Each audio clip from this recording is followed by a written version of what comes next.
ఇప్పుడు మనం చేయబోయే రెసిపీ అండి పాన్ కేక్ మిక్స్ అనేసి ఇన్స్టెంట్ పాన్ కేక్ చేసుకుందాం. ఇన్స్టెంట్ పాన్ కేక్ చిన్న చిన్న మినీ పాన్ కేక్స్ చేసుకుందాం. ఎలాగో చూద్దామండి. ఇదిగో ఒక కప్ వేసానండి. ఈ కప్పుతో ఒక కప్పు టీ తాగే కప్పుతో ఒక కప్పు పిండి వేసాను అనమాట. ఇందులో ఒక ఎగ్ వేసుకుందాం. ఇదిగో ఒక ఎగ్ వేసానండి. ఇదిగో ఒక స్పూన్ ఉంటుంది, ఒక స్పూన్ ఆయిల్ అనమాట. ఇదిగో కప్ మిల్క్ అండి.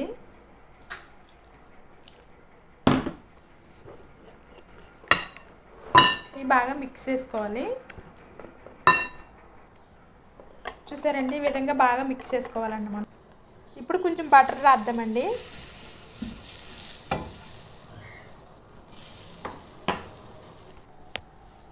ఇలాగ అన్ని బటర్ రాసేసుకున్న తర్వాత ఇలా వేసుకుందాం. ఇలాంటిది లేకపోతే చిన్న పెనం మీద అయినా చిన్న చిన్న అట్ల కింద వేసుకోండి. చిన్న చిన్న పాన్ కేక్స్ కింద చిన్న చిన్న అట్ల కింద వేసుకుంటే పిల్లలు ఇష్టపడతారు.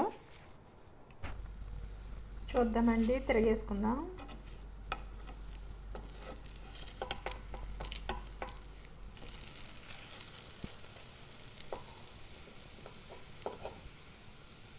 ఇన్స్టెంట్ మినీ పాన్ కేక్స్ చాలా యమ్మీగా ఉంటాయండి. ట్రై చేయండి, ఈ విధంగా చేయండి. Thanks for watching.